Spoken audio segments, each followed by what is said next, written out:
Reflexiones jurídicas. Marcelino Combando. ¿Qué ocurre cuando una ley, que en teoría está diseñada para proteger, se acaba sintiendo como una carga insoportable? Pues que tienes un conflicto social en toda regla. Pues hoy vamos a analizar un caso fascinante en Guinea Ecuatorial. Allí, una normativa sobre seguros obligatorios que ha estado, olvidada más de 20 años, se intente aplicar de la noche a la mañana. Y el resultado ha sido, como decías, un choque frontal. Para entenderlo, tenemos una fuente excepcional, una entrevista pero que muy reveladora del programa Reflexiones Jurídicas. En ella hablan con el director general de Asuntos Jurídicos de la Presidencia, Rubén Darío Oloemme Bajamonde. Y lo que es interesante es que, a primera vista, parece una simple disputa por una tasa, por dinero. Pero cuando empiezas a rascar un poco, te das cuenta de que es mucho más profundo. Totalmente. De hecho, a medida que lo analicemos, veremos que esto no va realmente de una ley de seguros. Es casi un manual de cómo no se debe gestionar un cambio social. Exacto. Nuestra misión hoy es entender las claves de lo que el propio jurista llama un divorcio entre la ley y el pueblo. Vamos a ver por qué existe esta norma, por qué su aplicación está siendo un desastre. Y lo más sorprendente, una solución que se propone para salir de este atolladero que es cuanto menos radical. Una solución que implica que el Estado deje de ser un mero árbitro y, se meta de lleno en el partido. Pero para llegar ahí primero hay que entender el origen del conflicto, porque aquí nada es lo que parece. Pues vamos a ello. Para empezar, si esta ley está causando tanto revuelo, uno podría pensar que es una imposición repentina, una ocurrencia de última hora del gobierno. Pero por lo que se cuenta en la entrevista, la realidad es muy distinta, ¿no?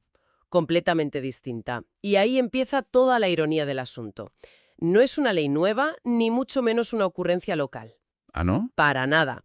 Proviene del Código CIMA, que es un tratado internacional que Guinea Ecuatorial firmó hace décadas. O sea, que hablamos de un marco legal que va más allá de sus fronteras. Mucho más allá. Estamos hablando de un marco que ya aplican otros 14 países de la región, desde pesos pesados como Camerún y Senegal hasta, Gabón o Togo. 14 países. 14. El jurista en la entrevista usa una analogía muy gráfica que lo resume todo. Dice que Guinea Ecuatorial ha llegado tarde a la fiesta. Muy tarde, por lo que parece. Muy tarde. Debería ser si la ley es buena o mala, porque es una obligación internacional que ya funciona en todo el vecindario. Es una tarea pendiente desde hace 20 años. Exacto. Y no es una tarea opcional, ojo. Es un mandato constitucional. El experto lo deja clarísimo. ¿A qué se refiere? A que el artículo 8 de la Ley Fundamental del país obliga al Estado a acatar los tratados internacionales que ha ratificado. Por lo tanto, legalmente, no hay debate posible. No hay escapatoria. Ninguna. No es si se debe aplicar o no. Es que es una obligación. Punto. A ver, que me aclare. ¿Me estás diciendo que esta ley lleva 20 años en un cajón? ¿Sí? Que es una obligación internacional y que ya funcionan 14 países vecinos. Y ahora de repente es la causa de un conflicto social tremendo. Aquí hay algo que no me encaja. ¿Qué es lo que está fallando? Pues lo que falla es la diferencia abismal entre el papel y la calle. Entre la letra de la ley y la vida de la gente. El mundo real. Ahí está. El jurista entrevistado lo clava con una palabra. Divorcio. Hay un divorcio total entre una ley perfectamente lógica y una sociedad a la que nunca jamás se le ha explicado cómo vivir con ella. Claro. Se ha pasado de la inacción a la exigencia máxima. De 0 a 100, de 2 décadas de mirar para otro lado a una exigencia radical de la noche a la mañana. Es un shock en toda regla. Es como despertar a alguien de un coma de 20 años tirándole un cubo de agua fría. Precisamente. Y la razón de ese shock, y aquí está el meollo del asunto, es un desconocimiento absoluto y generalizado de la norma. ¿Generalizado a qué nivel? A todos los niveles. La población no la conoce, obviamente. Pero es que los agentes de tráfico que tienen que multar tampoco la entienden bien, los abogados no la dominan, incluso el jurista deja caer que muchos jueces tampoco están familiarizados con todos sus detalles. Es un vacío de conocimiento colectivo. Total. Y ese vacío, claro, ¿con qué se llena? Con miedo, con desconfianza, con la sensación de que te están tomando el pelo. Claro. Se genera una resistencia natural. El experto usa otra metáfora buenísima. Dice que es como intentar corregir en público, en mitad de una fiesta, a un hijo al que nunca has educado en casa sobre cómo comportarse. el resultado no va a ser bueno. El resultado más probable no es la obediencia, sino la rebelión y el conflicto. Y eso es lo que está pasando. Se exige en la calle un comportamiento para el que no ha habido la más mínima pedagogía previa. Vale, entonces el problema no es la ley en sí, sino que se ha aplicado, pues, a lo bestia. Pero me pregunto si la gente entiende para qué sirve realmente, porque la percepción parece ser que es solo otra forma de sacarles el dinero. Esa es la percepción generalizada, sí. El entrevistado insiste mucho en cambiar el chip, en verla no como un impuesto, sino como una garantía. ¿Qué quiere decir con eso? Aquí es donde la conversación da un giro muy potente, porque garantía suena a palabra de político un poco vacía, ¿verdad? Un poco. Pero el ejemplo que pone el jurista es brutalmente claro y te cambia la perspectiva por completo. Dice, un coche en la calle no es solo un medio de transporte, es un riesgo. De acuerdo. Una máquina que puede destruir una vida en un segundo. Imagina que ese coche atropella y mata al cabeza de una familia que tiene, pongamos, 5 hijos. ¿Quién se ocupa de ellos? Nadie. O el resto de la familia, si puede. Se quedan, vamos, desamparados. Exacto. Pues la garantía es el seguro. El seguro garantiza que esos huérfanos no se queden en la calle.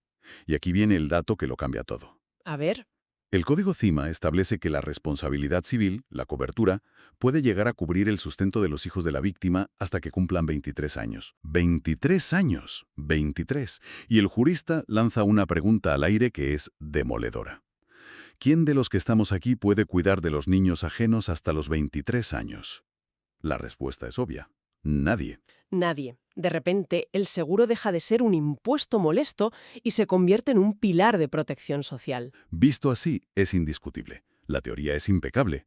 Pero claro, una cosa es la teoría y otra es lo que pasa cuando vas a contratar el seguro. Y aquí entra la voz de la calle en la entrevista, con un oyente llamado Sankara que parece que da en el clavo. Dan el clavo totalmente. La intervención de Sankara es crucial porque no habla de oídas. Llama 2 veces, de hecho. 2 veces, sí. Y cuenta que él fue taxista en otro país de la zona, uno francófono donde el sistema de seguros funciona con normalidad. Así que sabe perfectamente de lo que habla. Y su queja es muy directa. Denuncia que en Guinea Ecuatorial las aseguradoras aplican tarifas planas, absurdas y sin ninguna lógica. ¿A qué se refiere con tarifas planas?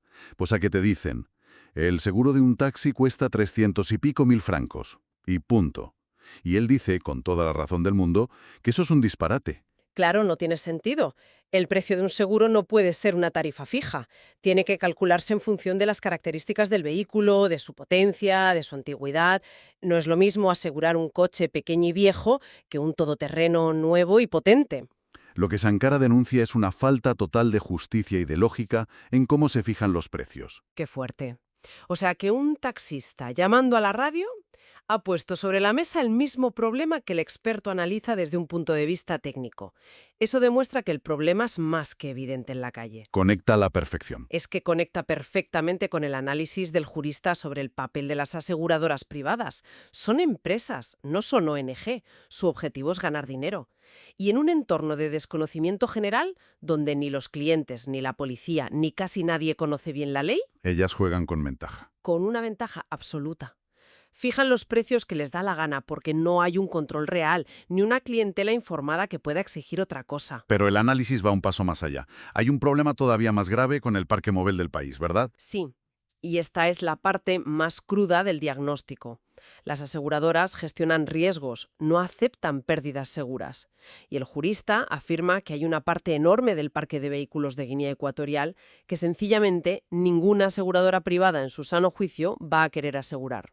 ¿Por qué? Son coches que están en tan mal estado, tan destartalados, que no representan un riesgo posible, sino un suceso seguro.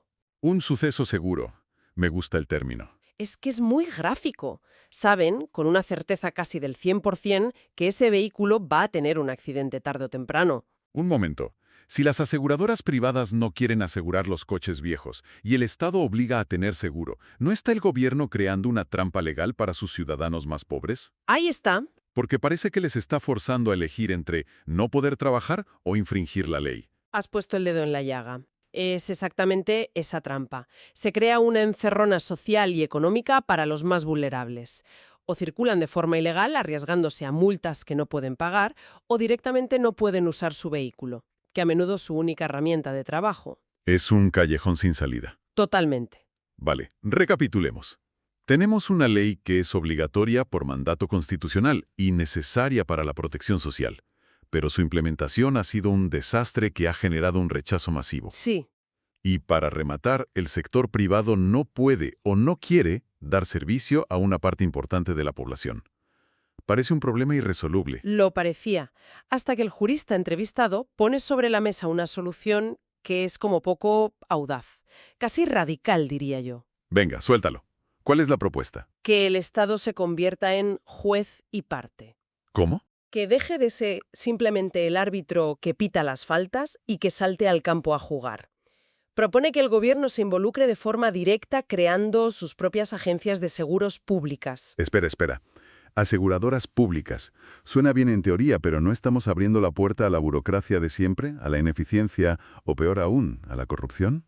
Es una objeción muy razonable. Porque crear una empresa estatal para solucionar un problema suele crear otros 3, es cierto. Y aunque el jurista no entra en un análisis de los contras, la lógica que presenta se basa en una idea clave. El objetivo de una aseguradora pública no es el beneficio, Sino el servicio. el servicio y el bienestar social. Y eso lo cambia todo. Según él, esta estrategia desbloquea al menos 3 ventajas fundamentales. A ver, ¿cuál es la primera? La flexibilidad. Una empresa pública no está atada al beneficio a corto plazo. Puede permitirse ser flexible. Ponme un ejemplo. El experto recuerda el conflicto que hubo con los peajes de las autopistas. Cuando se impuso una tarifa que los taxistas consideraban abusiva, protestaron y el gobierno tuvo la flexibilidad de negociar y reducir su tasa a solo 100 francos. Vale. Una aseguradora pública podría hacer exactamente lo mismo. Ofrecer condiciones especiales, precios subvencionados o planes de pago a medida para gremios vulnerables como el de los taxistas. Algo que una empresa privada, por definición, nunca hará porque no es rentable. Entendido. Flexibilidad para adaptarse a la realidad social. Tiene sentido. La segunda ventaja.